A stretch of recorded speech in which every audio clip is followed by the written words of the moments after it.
मेरा नाम टीना है। मैं शहर की रहने वाली थी और मेरी शादी गांव में एक पढ़ी लिखी फैमिली में हुई थी। मेरे पति ने मुझे नया नया स्मार्टफोन ला कर दिया, इसलिए मुझे मोबाइल ज़्यादा इस्तेमाल करना नहीं आता था।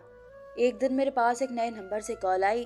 मैंने रिसीव की तो कॉल पर कोई लड़की बात कर रही थी। वो लड़की कौन थी मैं उसे नहीं जानती थी, लेकिन धीरे धीरे मेरी उससे फ़ोन पर बातचीत होना शुरू हो गई। मैं अपनी उस दोस्त से जब भी मिलने की बात करती वो मुझे मना कर देती थी। एक दिन मेरी जान निकल गई जब मुझे पता चला कि मेरी वो दोस्त और कोई नहीं, बल्कि मेरी ससुराल में मेरे पति के अलावा मेरी एक नंद और मेरे ससुर रहते थे।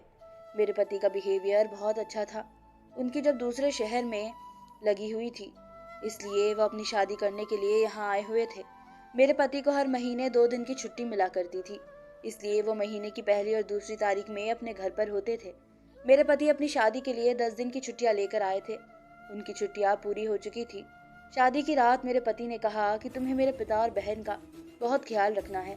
मेरी बहन को हमेशा अपनी बहन की तरह समझना और पिता को हमेशा अपने पिता की तरह सम्मान देना है, पर हमेशा उन दोनों का ख्याल रखना, क्योंकि मेरी माँ इस दुनिया में नहीं है। मेरी बहन ने अपने बचपन में अपने नन्हे हाथों से कच्ची पक्की रोटी बनाकर मेरे और मेरे पिताजी का पेट भरा है।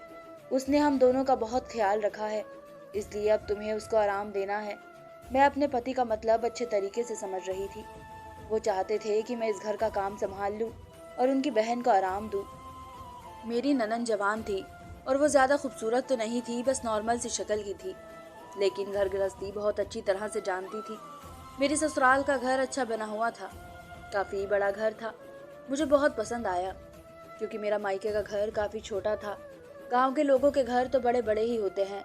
मैं अपने पति को भरोसा दिलाया कि मैं उनकी बहन और उनके पिता का बहुत ख्याल रखूंगी और उन्हें शिकायत का मौका कभी नहीं दूंगी। मेरे पति की छुट्टियां पूरी होने वाली थी। अभी उनकी छुट्टियां पूरी होने में 2 दिन ही रह गए थे, इसलिए मेरे पति मुझे 2 दिन के तौर पर घुमाने ले गए। इस बात से मैं ससुर को भी कोई एतराज़ नहीं था। जब हम लोग घूमकर वापस आए तो मेरे पति ने अपने जाने की पैकिंग करनी शुरू कर दी। मैं अपने पति के जाने पर काफ़ी दुख में थी। अभी मेरी शादी के हुए ही कितने दिन थे और अभी से मेरे पति मुझे अकेला छोड़कर जा रहे थे। मेरे पति ने मुझे भरोसा दिलाया कि तुम यहाँ पर अकेली नहीं हो। मेरी बहन की आदत बहुत अच्छी है, वो कभी तुम्हें बोर नहीं होने देगी। वो हमेशा तुम्हारा ख्याल रखेंगी। ससुराल में कितने ही लोग क्यों ना हो, लेकिन पत्नी हमेशा अपने पति का इंतजार करती है। मेरे पति अगले दिन सुबह ही दूसरे शहर अपनी नौकरी के लिए जा चुके थे। अब घर में हम 3 लोग रह गए थे। इस घर में सब कुछ ठीक था, लेकिन एक बहुत अजीब बात थी। मैं जब भी अपने ससुर के पैर छूने का उनका आशीर्वाद लेने जाती तो उनकी हरकतें मुझे अजीब लगती थी। वो मुझे देखकर बहुत ज़्यादा खुश हो जाते थे। खुश तो खैर सभी लोग थे। गांव की काफ़ी सारी औरतें भी मुझसे मिलने के लिए आई थी, क्योंकि सभी लोगों का यही कहना था कि मैं इस पूरे मोहल्ले की सबसे खूबसूरत बहू हूँ। किसी के घर में भी इतनी प्यारी बहू या बेटी नहीं है, क्योंकि गांव के ज़्यादातर लोग गरीब थे और गांव के लोग तो वैसे भी छोटी छोटी बातों पर बहुत ज़्यादा खुश हो जाते हैं। इसलिए सारी औरतें मुझे देख देख कर बहुत खुश होती थी और मेरे पति की किस्मत पर नाज करती थी। मेरे पास अभी तक मोबाइल नहीं था। मुझे अपने पति की याद सता रही थी, लेकिन मेरे ससुर के पास स्मार्टफोन था। मेरे पति अपने पिता के नंबर पर कॉल कर लेते थे और मुझसे बात कर लिया करते थे। मैं काफ़ी पढ़ी लिखी थी और यहाँ पर सारे काम करके फ्री ही रहती थी और सारा दिन घर में बोर रहती थी। मेरी ननद तो मुझे बहुत थोड़ी देर बातचीत कर लेती थी और उसके बाद अपने कमरे में घुस जाती थी। ये लोग काफ़ी सिंपल बर्ताव के लोग थे। मेरे ससुर मेरे घर में आने के बाद बहुत खुश थे, लेकिन उनको इतना ज़्यादा खुश होता हुआ देखकर मुझे कुछ गड़बड़ का एहसास होता था। वो कभी बाजार से मेरे लिए पकौड़ी लेकर आते तो कभी समोसे लेकर आते थे और थैली मेरे हाथ में लाकर दे दिया करते थे। मैं खाने के लिए अपनी ननद को आवाज़ लगाती तो वो मना कर देते थे और कहते कि बहू मैं तुम्हारे लिए लेकर आया हूँ, बेटी को आवाज़ मत लगाओ। मुझे इनकी बात बहुत अजीब सी लगती थी कि भला वो अपनी बेटी से ज़्यादा बहू को अहमियत क्यों दे रहे हैं। इतनी बात मैंने उनसे पूछने की हिम्मत नहीं होती थी, क्योंकि मैं अभी नई थी। मैं नहीं चाहती थी कि मेरे ससुर किसी बात का बुरा मान जाए। मैं खामोशी से कमरे में लेकर जाकर खा लिया करती थी और जो बचती मैं अपनी ननन को खामोशी से दे दिया करती थी। मेरी ननन भी पलट कर मुझसे सवाल नहीं करती थी कि आखिर आपको इस समोसे या पकौड़ी किसने ला कर दी है। वो तो बहुत ही सिंपल टाइप की लड़की थी।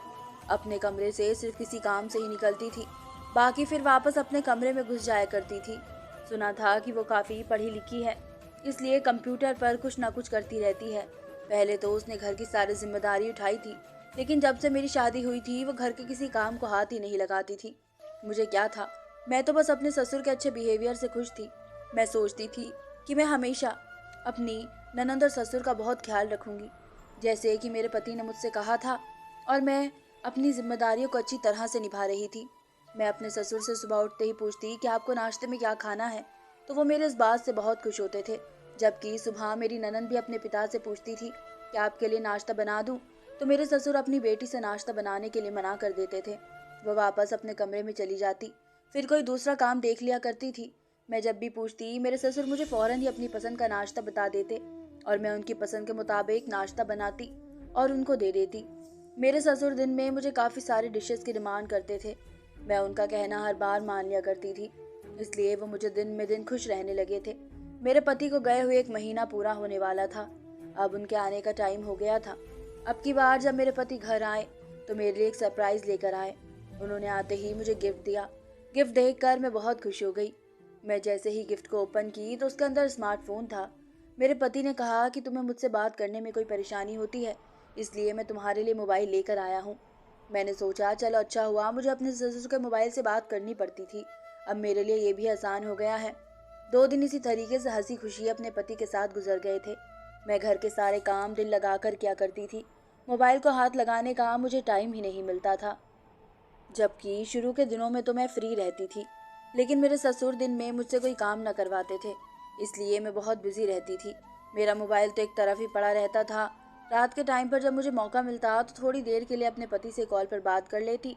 एक दिन मैं किचन में खड़ी हुई रोटी बना रही थी, तभी अचानक मुझे ऐसा महसूस हुआ जैसे मुझे कोई देख रहा है या फिर कोई मेरे पीछे खड़ा है। जैसे ही मैंने पीछे पलट कर देखा तो पीछे कोई भी नहीं था। मुझे लगा कि शायद ये मेरा वहम होगा। उसके बाद मैं रोटी बनाने में बिजी हो गई थी। इसी तरह से 2-3 दिन गुजर गए। फिर एक दिन मैं छत पर कपड़े फैलाने गई तो तब मुझे छत पर एक ऐसा महसूस हुआ जैसे छत पर मेरे अलावा भी कोई और मौजूद है, जबकि उस दिन छत पर ही क्या बल्कि पूरे घर में कोई मौजूद नहीं था। मेरी ननंद अपने चाचा के घर पर गई हुई थी और मेरे ससुर घर के बाहर थे। न जाने मेरे साथ ये सब क्या कुछ हो रहा था। मुझे लगा शायद मेरी तबीयत ठीक नहीं है, मुझे इन बातों पर ध्यान नहीं देना चाहिए। थोड़ी देर के बाद जब नंद घर वापस आई तो मैंने उनसे पूछा, क्या तुम घर पर वापस आई थी? उसने कहा, नहीं तो भाभी, मैं अभी ही घर पर आई हूँ। वो कहने लगी, क्या हुआ, आप कुछ परेशान लग रही हैं। मैंने अपनी ननंद को बताया कि मुझे कभी कभी ऐसा लगता है जैसे इस घर में मुझे कोई देख रहा है, जैसे किसी की मुझ पर नजर हो। कहने लगी, भाभी आपकी शायद तबीयत ठीक नहीं है। भला ऐसा कैसे हो सकता है, इस घर में आपके सिवा मैं ही रहती हूँ, कभी मुझे तो कहीं नहीं दिखा। मेरी ननंद ये बात सुनकर मेरी मजाक बनाने लगी, इसलिए मैंने सोचा कि आज के बाद मैं उसको अपने बारे में कुछ नहीं बताऊंगी। उसने मेरी बात को सीरियस नहीं लिया। उस दिन मेरे ससुर घर में कब आए थे मुझे कुछ नहीं पता चला। जब वो गए तब तो मैंने उनको देखा था, लेकिन जब वो आए तब मुझे पता न चला। शायद मैं उस टाइम पे अपने कमरे में लेटी हुई थी। मेरे ससुर मुझे देखकर मुस्कुराते रहते थे। एक दिन मैंने उनसे इसकी वजह पूछी तो वो कहने लगे कि तुम बिल्कुल अपनी सास की तरह लगती हो। मैंने उनसे कहा, आपका क्या मतलब है? तो उन्होंने कहा कि मेरा मतलब ये है कि तुम बिल्कुल अपनी सास की परछाई हो। तुम्हारी सासू माँ बिल्कुल तुम्हारी जितनी ही सुंदर थी और बल्कि तुम्हारी तरह घर के काम में भी फुर्ती लेती थी। मतलब मेरे ससुर जी मुझे अपनी पत्नी से कंपेयर कर रहे थे। मुझे लगा कि इसलिए वो मुझे अपने हर काम के लिए कहते हैं, क्योंकि उनको मेरे हाथ का बनाया हुआ खाना भी बहुत पसंद आता था।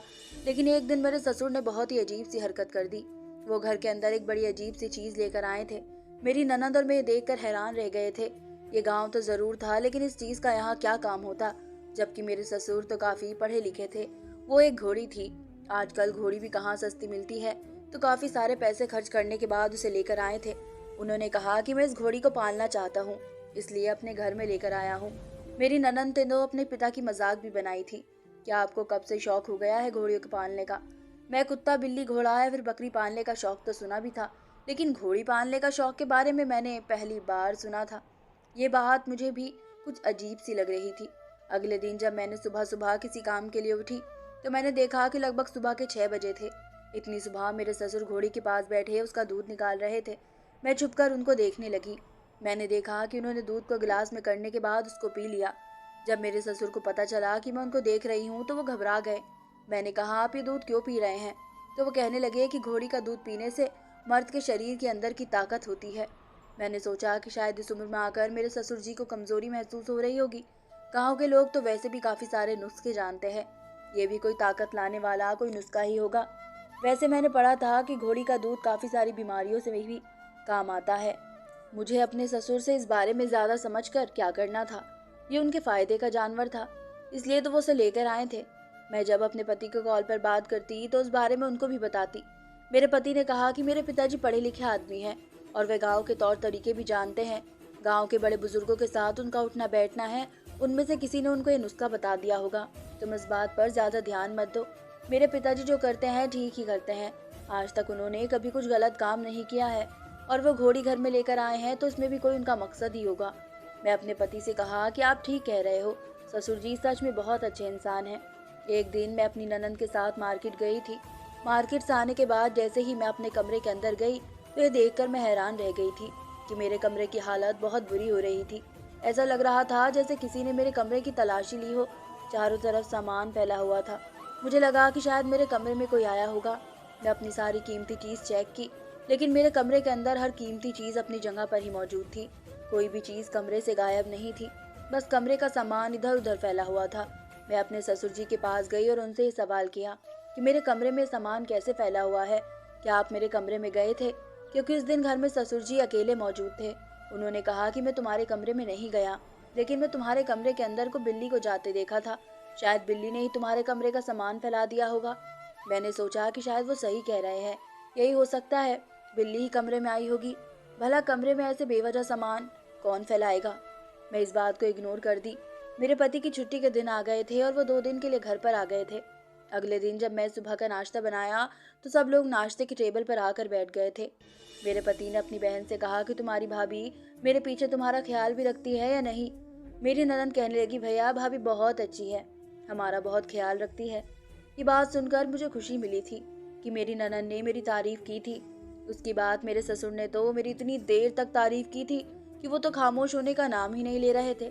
मेरे ससुर ने कहा कि बहू सच में बहुत अच्छी है, बहुत अच्छा खाना बनाती है और उसमें घर को अच्छी तरह से हैंडल किया हुआ है।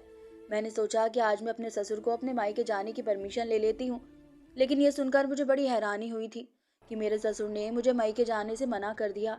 मैं उदास हो गई थी। मेरा उदास चेहरा देखकर मेरे ससुर ने थोड़ी देर के बाद कह दिया कि ठीक है, चली जाओ। मैं अपने पति के साथ 2 दिन के लिए अपने माता पिता के घर चली आई थी। वहाँ पर मैं अच्छा टाइम गुजार कर और उसके बाद मैं घर आ गई। मेरे पति वापस चले गए। मेरे पति अगले दिन जाते ही मेरे नंबर पर एक नए नंबर से मिस कॉल आने लगी। मैं जैसे ही कॉल अटेंड करती पीछे से कॉल कट जाती और मैं अपनी साइड से कॉल करती तो नंबर बिजी आता था। मैं बहुत परेशान हो गई थी कि न जाने ये किसका नंबर है जो मुझे इतनी सारी कॉल्स आ रही हैं। एक दिन दोपहर का टाइम था। हम सब लोग दोपहर में अपने अपने कमरे में जाकर लेट जाते थे और आराम करते थे। मेरी ननंद और ससुर भी अपने कमरे में आराम कर रहे थे। मैं जैसे ही अपने कमरे में आई तो मैंने देखा कि मेरे मोबाइल पर उस नंबर से कॉल आ रही है। मैंने जैसे ही कॉल रिसीव की थोड़ी देर तक तो किसी से बात नहीं हुई, लेकिन थोड़ी देर बाद किसी के बोलने की आवाज़ आई। ये किसी लड़की के बोलने की आवाज़ थी। उस लड़की ने पहले तो हेलो बोला, उसके बाद मैंने पूछा आप कौन हैं, तो वो कहने लगी कि मेरा नाम खुशी है। मैं इस नाम की किसी लड़की को नहीं जानती थी। मैंने पूछा कि मैं आपको नहीं जानती। उसने कहा मैं भी आपको नहीं जानती। मैंने कहा जब आप मुझे नहीं जानती तो इतने दिनों से बार बार मुझे कॉल क्यों कर रही हैं? मैं जब भी तुम्हारे नंबर से कॉल रिसीव करने की कोशिश करती हूँ तो कॉल कट जाती है। उसने कहा कि हो सकता है शायद नेटवर्क प्रॉब्लम की वजह से कॉल कट जाती हो। वैसे मेरा नाम खुशी है और मैं गाजियाबाद में रहने वाली हूँ। मैंने कहा कि मेरा मायका भी गाजियाबाद का ही है। इसी तरह से हम दोनों के बीच की बातचीत काफ़ी देर तक होती रही। उस लड़की ने बातों ही बातों में मुझसे दोस्ती कर ली। वो मेरी बहुत अच्छी दोस्त बन गई थी। इसी तरह से हम दोनों एक रोज़ एक दूसरे से बात किया करते थे और मेरे ससुर का वही रूटीन था। वो रोज़ सुबह सवेरे उठ जाते और सबसे पहले घोड़ी का ताज़ा दूध निकाल कर पिया करते। फिर मेरे ससुर काफ़ी पढ़े लिखे थे। मैं रोज़ उनके कमरे की सफाई करने जाती। उनके कमरे में कंप्यूटर भी रखा हुआ था और वो हमेशा अपने मोबाइल में ही बिजी रहते थे। मेरे ससुर का कोई काम नहीं करते थे, इसलिए कभी छत पर चले जाते तो कभी मोबाइल या कंप्यूटर से अपना टाइम पास कर लिया करते थे। ये कंप्यूटर मेरे पति का था, लेकिन मेरे पति तो इसको इस्तेमाल ही नहीं करते थे, इसलिए मेरे ससुर ने इस कंप्यूटर को अपने कमरे में रख लिया था। दिन इसी तरीके से गुजर रहे थे और हर दिन मेरी अपनी दोस्त से बात होती थी। वो दोपहर के टाइम पर ही मुझे फ़ोन किया करती थी और हम दोनों 2 या 3 घंटे तक आपस में बातें किया करते थे। मेरा टाइम अच्छा पास हो जाता था और उससे बहुत बात करने के बाद मेरा मन भी हल्का हो जाता था। मैं अपने मायके में भी अपनी माँ से या बहन से ज़्यादा फ़ोन पर बात नहीं करती थी, बस कभी कभी हालचाल पूछ लिया करती थी। मेरे पति घर आ गए। एक दिन मुझे याद आया कि मैं अपने मायके से अपनी पुरानी एल्बम लेकर आई थी, जिसमें मेरे बहुत सारे फोटो लगे हुए थे। मैंने अपने पति से कहा कि मैं आपको अपने बचपन के फोटो दिखाती हूँ। मैं अपनी उस एल्बम को अलमारी से निकाली। मैं अलमारी में काफ़ी देर तक चेक करती रही, लेकिन मुझे मेरी एल्बम नहीं मिल रही थी। उसके बाद मुझे याद आया कि कहीं मैंने किसी संदूक में तो नहीं रख दी। मैंने पूरी संदूक भी छान मारी थी, यहाँ तक कि पूरे कपड़ों की तलाशी ले ली थी, लेकिन मुझे मेरी एल्बम कहीं नहीं मिली थी। अब पिछले महीने में ही तो मैं अपने मायके गई थी, तभी अपनी पुरानी एल्बम साथ लेकर आई थी। मेरे पति कहने लगे, क्या ढूंढ रही हो? मैंने जब उनको बताया तो वो कहने लगे, हो सकता है कि तुम यहाँ एल्बम लाई नहीं हो। मैंने कहा, ऐसा नहीं हो सकता है। मुझे अच्छी तरह से याद है, मैं एल्बम अपने घर से लेकर आई थी ताकि आपको अपने फोटोज दिखा सकूं, लेकिन मेरी एल्बम पता नहीं कहाँ गई। मेरे पति ने कहा, हो सकता है तुम रास्ते में कहीं एल्बम गिरा गई हो या फिर धोखे से तुमसे गिर गई हो। उन्होंने मेरी परेशान शक्ल देखते हुए कहा, इतना परेशान मत हो, ज़्यादा कीमती चीज़ नहीं है, एक एल्बम ही है, उसमें कोई सी बड़ी बात नहीं है। तुम हमारी शादी की एल्बम देख लो। लेकिन मैं सोच में पड़ गई थी और मुझे अच्छे से याद था कि मैं एल्बम लेकर आई थी और याद से मैंने उस अलमारी में ही रखा था। पर जब एल्बम पूरे कमरे में नहीं मिली तो मैंने इस पर ध्यान देना शुरू किया। कुछ दिन बाद जब मैं अपने ससुर के कमरे की सफाई करने गई तो वहाँ पर मैंने कोई ऐसी चीज़ देखी जिसको देखकर मैं हैरान रह गई, क्योंकि ये कोई और चीज़ नहीं बल्कि एक एल्बम थी। ये वही फ़ोटो एल्बम थी जो काफ़ी दिनों से मैं ढूंढ रही थी। इन सारी फ़ोटोज़ में मैं बहुत ज़्यादा खूबसूरत लग रही थी। मैंने अपनी एल्बम वापस वहीं पर रख दी और सोचने लगी कि ससुर जी ने आखिर मेरी एल्बम अपने पास क्यों रखी हुई है। मैं खामोशी से अपने कमरे में चली गई। इन्हीं दिनों गांव में ही एक पढ़े लिखे लड़के का रिश्ता मेरी ननद के लिए आया था और मेरा भी ध्यान उस रिश्ते में लग गया। मैं इन दिनों बहुत बिजी हो गई थी और मुझे बिल्कुल भी टाइम नहीं मिल रहा था और मेरी खुशी से भी कोई बात नहीं हो रही थी, क्योंकि हम लोग शॉपिंग में लगे हुए थे। मेरे पति घर आ गए थे, उनकी बहन की सगाई होने वाली थी। जिस दिन मेरे ननद की सगाई थी उस दिन मैं अपने कमरे में कपड़े पहनने के बाद ड्रेसिंग के आगे बैठी हुई मेकअप कर रही थी। तभी मुझे ऐसा लगा जैसे कमरे में किसी दरवाजे पर कोई खड़ा हो, अंदर झांक रहा हो।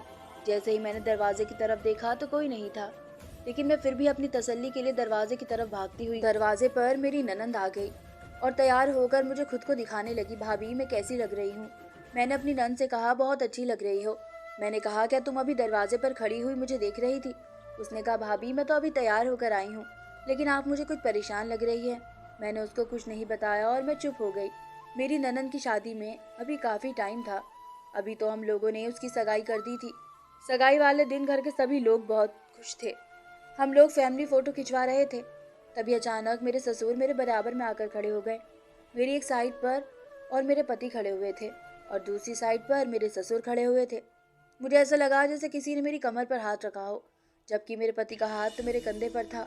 मैंने जैसे ही अपने ससुर की तरफ देखा तो आगे बढ़ गए और मेरे पति ने मेरा ध्यान कैमरे की तरफ रखने को कहा। उस दिन काफ़ी सारे ऐसे हादसे मेरे साथ हुए थे जिसकी वजह से मुझे अपने ससुर पर शक होने लगा था, लेकिन वो मेरे पिता समान थे। उन पर शक करना मेरे लिए बहुत बड़ी बात थी, क्योंकि मुझे सिर्फ उन पर अभी तक शक ही था। मैंने उनको अपनी आंखों से ऐसा कुछ भी गलत करते हुए नहीं देखा था जिसकी वजह से शक सही साबित हो सके। मेरी ननद की सगाई तो अच्छी तरह से हो गई थी। मेरे पति भी जा चुके थे। कुछ दिनों बाद सगाई की एल्बम बनकर आई तो सबसे पहले मेरे ससुर उसे लेकर बैठ गए और खुशी खुशी देखने लगे। वह एल्बम अपने कमरे में लेकर चले गए थे। थोड़ी देर बाद उन्होंने एल्बम मुझे दे दी। इन दिनों खुशी के मेरे फ़ोन पे काफ़ी सारी मिस कॉल्स पड़ी हुई थी। बहुत ज़्यादा बिजी होने की वजह से मेरी उससे कोई बात ही नहीं हो पा रही थी। फिर मैंने उसे कॉल की और उससे सॉरी कहा कि मैं अपनी ननद की सगाई में बिजी थी, इसलिए उससे बातचीत नहीं कर सकी। हम लोग काफ़ी देर तक एक दूसरे के बारे में बातचीत करते रहे। खुशी से बात करते ही मुझे कभी कभी ऐसा लगता था जैसे वो कोई अनजान इंसान नहीं बल्कि कोई मेरी अपनी ही है। बातों बातों में वो काफ़ी सारी बातें इस तरह से कह दिया करती थी जैसे वो मुझे बहुत अच्छी तरह से जानती हो, और काफ़ी सारी बातें उसे मेरे बारे में पता भी थी। पर मैं हर बार यही सोचती थी कि जिस इंसान से हम इतनी बातें करते हैं उसको हम अपने बारे में काफ़ी कुछ बता चुके होते हैं, इसलिए खुशी को मेरे बारे में मेरे अलावा और कौन बता सकता था। मैं खुशी को अपनी ननद की शादी पर इनवाइट करना चाहती थी, पर मैंने सोचा कि ज़्यादा मेहमान होने की वजह से मैं उससे ज़्यादा बातचीत नहीं कर पाऊंगी। मैं अपने पति को भी खुशी के बारे में बताई तो मेरे पति कहने लगे, ऐसे किसी भी अनजान को अपनी दोस्त नहीं बनाते, पहले उसके बारे में सारी इन्फॉर्मेशन निकाल लेते हैं। लेकिन मैंने उनसे कहा कि खुशी की बातों ने मुझे एक अजीब सा भरोसा दिखाई दिया है। वो बहुत अच्छी है, उसने अपने तो मुझे काफ़ी सारे राज बताए हैं। वो मुझ पर भरोसा करती थी, इसलिए तो उसने मुझे अपने राज बताए हैं। वरना आजकल के ज़माने में कोई भी किसी को अपने राज बिना मतलब के नहीं बताता। और हम दोनों ज़्यादातर यही बातें करते थे। वो मुझे अपने सीक्रेट बताती थी। वो किसी को पसंद करती थी जिसको वो पसंद करती थी। वो इंसान बहुत खूबसूरत था, मगर उसने बताया कि वो शादीशुदा है। मैंने उसे कहा था कि तुम्हें शादीशुदा हिस्सा ही पसंद आया है, तुम किसी कुंवारे लड़के को पसंद नहीं कर सकती थी। तब उसने कहा कि मैं जिसको पसंद करती हूँ मैं बहुत ज़्यादा खूबसूरत है। मेरा दिल करता है कि मैं उसे सारा दिन उसे देखती रहूं और उसी के पास रहूं। उसने बताया था कि मेरे मोबाइल में उसके बहुत सारे फ़ोटो हैं। मैं दिन रात उसके फ़ोटो देखती रहती हूँ, हर मोमेंट पर उसकी फ़ोटो क्लिक करती रहती हूँ और उसे पता भी नहीं चलता। वो लड़की जिसको भी चाहती थी सच में दीवानों की तरह प्यार करती थी। वो मैं भगवान से प्रार्थना करती थी कि भगवान खुशी जिसको चाहती है वो उसे मिल जाए। सच में खुशी मुझे बहुत पसंद आई थी और अब मुझे उससे मिलना था। मैं उससे मिलना चाहती थी। मैंने सोच लिया था कि अब की बार जब मेरे पति घर पर आएंगे तो मैं खुशी को अपने घर डिनर पर इनवाइट करूंगी। वो मेरे गांव मुझसे मिलने के लिए ज़रूर आएगी और कभी इनकार नहीं करेगी। अब की बार मैंने ठान लिया था कि मैं उससे मिलकर ही रहूंगी। मैं बातों ही बातों में खुशी से कहने भी लगी थी, मैं तुमसे मिलना चाहती हूँ, क्या तुम मेरे घर पर आ सकती हो? मेरी बात सुनकर कुछ देर के लिए खुशी खामोश हो गई और उसने कुछ देर के बाद बड़ी सोच समझकर जवाब दिया कि अभी उसकी तबीयत ठीक नहीं है। लेकिन मैंने उसे कहा कि मैं तुम्हें कभी नहीं, अभी कब मिलने के लिए बुला रही हूँ। जब मेरे पति छुट्टियों में घर आएंगे मैं तुम्हें इनवाइट करूंगी, तुम जरूर आना। अभी तो मेरे पति के घर में आने में भी काफी दिन बचे हुए हैं, तब तक तुम्हारी तबीयत भी ठीक हो जाएगी। वो इस बात पर एग्री हो गई थी। इधर मेरे ससुर की घोड़ी जिसको वो पाल रहे थे, वो सारा दिन धूप बेचारी खड़ी रहती थी और मेरे ससुर पूरा दिन मोबाइल में लगे रहते थे। मैं अपने ससुर के हाथ में बार बार मोबाइल देखती रहती थी। पहले तो वो कभी मोबाइल इतना ज़्यादा यूज़ नहीं करते थे, लेकिन मैंने नोटिस किया था कि काफ़ी दिनों से वो मोबाइल पर ज़्यादा ध्यान दे रहे थे। लेकिन वो रोज़ घोड़ी का दूध ज़रूर पीते थे। इस घोड़ी को हमारे घर पर आए हुए लगभग 2 महीने हो गए थे। मेरी ननद अपने पिता से कहने लगी कि पापा जी इसको बेच दो, काफी दिन हो गए हैं इस घोड़ी को यहाँ पर रखे हुए, ये बहुत गंदगी फैलाती है। मेरे ससुर ने कहा ये यहाँ से कहीं नहीं जाएगी, मैं इसका ध्यान रखता हूँ, किसी से इसका कोई काम भी नहीं करवाता हूँ। उनको शायद अपनी बेटी का ऐसा कहना बहुत बुरा लगा। मैंने अपनी ननद को चुप कर दिया क्योंकि मैं जानती थी कि मेरे ससुर अपने शरीर में ताकत बढ़ाने के लिए इस घोड़ी का दूध पिया करते हैं। ये बात मेरी ननद को पता नहीं थी, इसलिए वो अपने पिता से घोड़ी बेचने की जिद कर रही थी। एक दिन अचानक ही मेरे पति बिना बताए घर पर आ गए। हम लोग उन्हें देखकर बहुत ज्यादा हैरान रह गए थे। मुझे लगा कि शायद उनकी तबीयत ठीक नहीं है, लेकिन उन्होंने बताया कि मेरी तबीयत बिल्कुल ठीक है, बल्कि ये जिस शहर में काम करते हैं वहाँ का माहौल कुछ ठीक नहीं चल रहा है। कंपनी में दूर के रहने वाले जितने भी वर्कर्स काम करते थे उन सभी को उनके घर भेज दिया गया है और मेरे पति ने बिना बताए यहाँ आ गए थे। जब शहर का माहौल ठीक हो जाएगा वो तभी वहाँ पर जाएंगे। इसका मतलब ये था कि लगभग मेरे पति कुछ दिन तो अब घर पर ही रहने वाले थे। मैं बहुत खुश हो गई क्योंकि अभी तक तो मेरे पति मेरे साथ 2 या 3 दिन से ज्यादा घर पर नहीं रुकते थे। मेरी ननद भी अपने भाई को देखकर बहुत ज्यादा खुश हुई थी, जबकि मेरे ससुर का बिहेवियर कुछ चिड़चिड़ा सा हो रहा था। न जाने वो किस बात पर नाराज थे या फिर गुस्सा थे, कुछ समझ नहीं आ रहा था। वो छोटी छोटी बातों पर गुस्सा कर रहे थे। उन्होंने मेरे पति को भी खूब डांट लगाई। उन्होंने कहा कि अगर तुम्हारी कंपनी ने तुम्हें भेज दिया तो तुम वापस आ गए, तुम्हें नहीं पता कि तुम्हारे यहाँ जाने से घर के पैसों में कितनी कमी हो गई है। मेरे पति ने उनको समझाया कि शहर का माहौल ठीक नहीं है, इसलिए कंपनी में काम भी बंद है, लेकिन उन लोगों ने 2 महीने की सैलरी एडवांस में दे दी है। हम लोग भी हैरान रह गए कि न जाने ससुर जी का बर्ताव इतना गुस्से भरा कैसे हो गया है। मेरे पति तो खामोश होकर अपने कमरे में चले गए थे। गुस्से में ससुर जी ने खाना भी नहीं खाया था। मैंने अपने पति से कहा कि आज पापा को क्या हो गया है, पता नहीं क्यों इतना गुस्सा कर रहे हैं। आज से पहले तो कभी मैंने उनको गुस्से में देखा ही नहीं है। मेरे पति कहने लगे, अब उनकी उम्र आ गई है, उन्हें घर की चिंता लगी रहती है और फिर मेरी बहन की शादी भी तो सर पर है, इसलिए वो कुछ परेशान होंगे। उसके बाद खाना खाकर हम लोग सो गए थे। मेरे पति को यहाँ पर रहते हुए 2-3 दिन गुजर गए थे, लेकिन मैं नोटिस कर रही थी कि इन दोनों खुशी ने मुझे एक बार भी कॉल नहीं की थी। मैं खुद ही उसको कॉल लगाती थी और उससे कहती थी कि मेरे पति घर आ गए हैं, मैं तुमसे मिलना चाहती हूँ। मैं उसको डिनर के लिए इनवाइट करती, वो मुझसे मिलने के लिए मना कर रही थी। मैंने उसको कहा कि मुझे पता है तुम बहाना बना रही हो, अगर तुम मेरे घर नहीं आई तो मैं तुमसे कभी फोन पर बात नहीं करूंगी, यहाँ तक कि कभी तुम्हारी कॉल ही रिसीव नहीं करूंगी। ये कहकर मैंने फोन काट दिया। अगले दिन रात के डिनर पर मैंने खुशी को इनवाइट कर दिया था और अपने पति के आने की खुशी में मैं भी खाने का अच्छे पकवान बनाए। मैं शाम के टाइम पर अपने ससुर के कमरे में उनको चाय देने के लिए गई। मैंने देखा कि वो मुझे बहुत परेशान नजर आ रहे थे। मैंने उनकी तरफ चाय की ट्रे रख दी उन्होंने चाय नहीं पी और वो उठकर कमरे से बाहर चले गए थे। पता नहीं क्यों उनका मूड मेरी तरफ से भी बहुत ऑफ था। वो मुझे भी बात नहीं कर रहे थे, लेकिन मेरे ससुर अपना मोबाइल कमरे में ही छोड़ गए थे। उनके मोबाइल पर किसी की कॉल आ रही थी। मैंने सोचा कि कॉल की आवाज़ सुनकर मैं खुद ही अपना मोबाइल लेने के लिए आ जाएंगे, लेकिन उनके मोबाइल पर लगातार किसी की कॉल आ रही थी। मैंने अपने ससुर का मोबाइल उठाया और उनको खबरों से बाहर देने के लिए चली गई। मैंने देखा कि वो घर में कहीं भी मौजूद नहीं थे। तभी अचानक मेरे पति ने मुझे आवाज़ लगा दी। मेरे ससुर का मोबाइल मेरे हाथ में ही था, कॉल आनी तो बंद हो गई थी। धोखे से मैं उनके मोबाइल को अपने कमरे में ही लेकर चली गई थी। मेरे पति नहा रहे थे। उन्होंने अपने कपड़े निकालने के कहा था। मैं उनके कपड़े निकालने में बिजी हो गई। तभी अचानक मुझे याद आया कि शाम के 5 बज गए। एक बार मैं पहले खुशी को कॉल करके पूछ लेती हूँ कि वो आ रही है या नहीं, और आ रही है तो कितनी देर में घर पहुँच रही है। पति के कपड़े निकालने के बाद मैंने अपना मोबाइल उठाया और खुशी का नंबर डायल किया। खुशी के नंबर पर रिंग जा रही थी। तभी अचानक मेरे ससुर के मोबाइल पर भी किसी की कॉल आने लगी। मैंने जैसे ही अपने ससुर का मोबाइल हाथ में उठाया तो ये देखकर मेरे पैरों तले जमीन निकल गई कि उनके मोबाइल की स्क्रीन पर जो नंबर शो हो रहा था वो मेरा नंबर था। घबराहट से मेरे हाथ से मोबाइल छूट गया। मैं दोबारा से अपने मोबाइल से खुशी का नंबर डायल की और देखा तो फिर से कॉल मेरे ससुर के नंबर पर ही आ रही थी। मैंने कॉल रिसीव की तो मुझे मेरी ही आवाज़ सुनाई दे रही थी। मैं हैरान रह गई थी और बहुत ज़्यादा परेशान हो गई थी कि आखिर ये सब क्या हो रहा है। मैंने खामोशी से अपने ससुर के मोबाइल को स्विच ऑफ करके अपनी अलमारी में रख दिया और अपने काम पर लग गई। थोड़ी देर बाद मेरे ससुर जब घर वापस आए तो मुझे बहुत परेशान नजर आ रहे थे।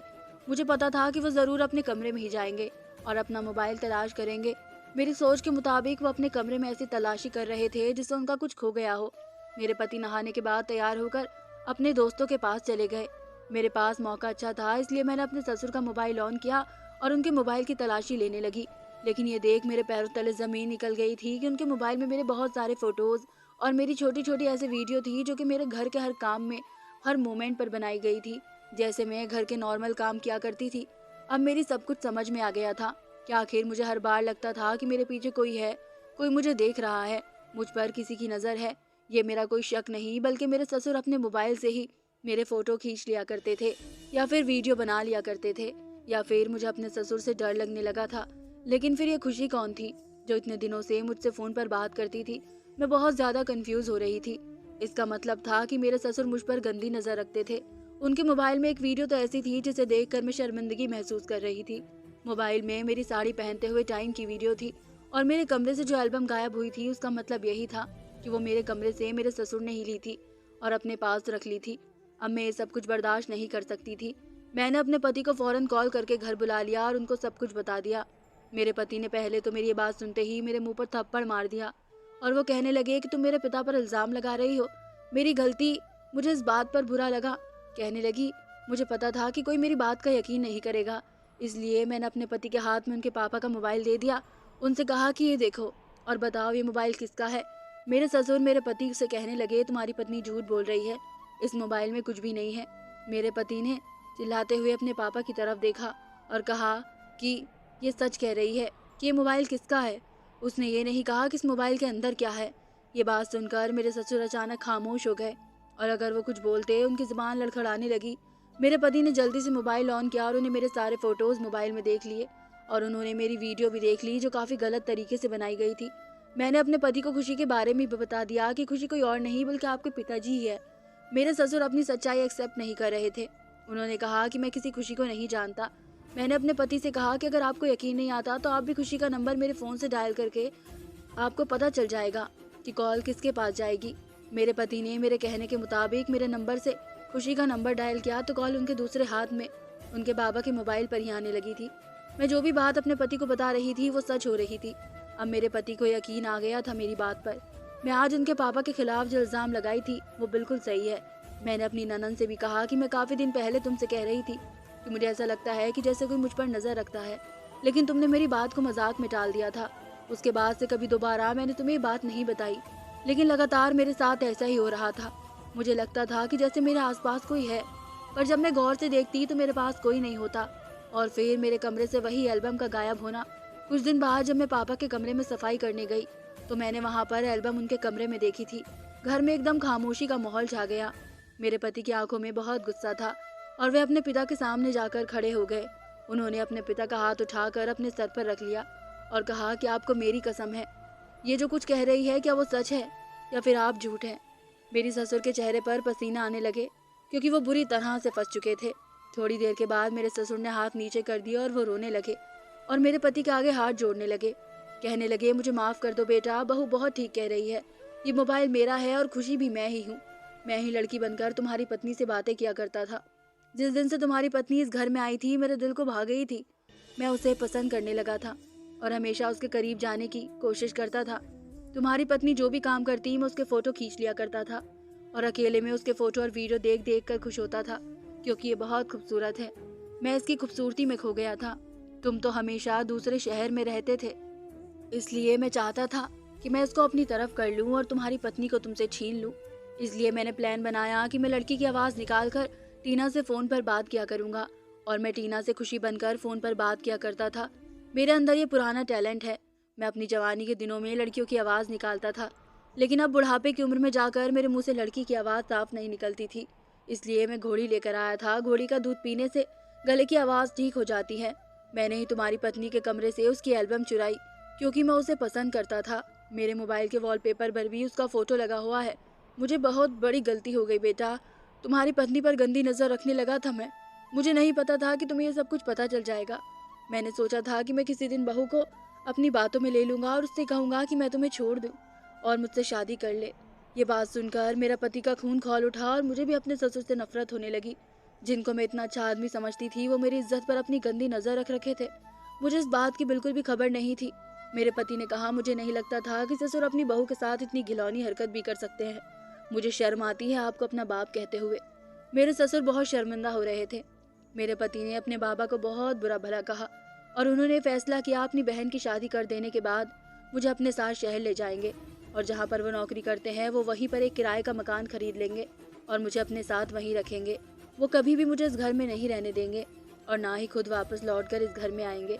मेरे ससुर ने हम लोगों से बहुत माफ़िया मांगी, लेकिन वो हमारे दिल से उतर चुके थे। अब कभी हमारे दिल में उनके लिए पहले जैसी इज्जत नहीं आ सकती थी। इसलिए मेरे पति 1 महीने के अंदर ही अंदर अपनी बहन की शादी करके उसके बाद मुझे शहर ले गए थे। मैं अपने पति के साथ अब शहर में ही रहती थी और मेरे ससुर गाँव में अकेले रहते थे। हम लोगों के साथ साथ उनकी बेटी भी उनसे सारे संबंध खत्म कर चुकी थी।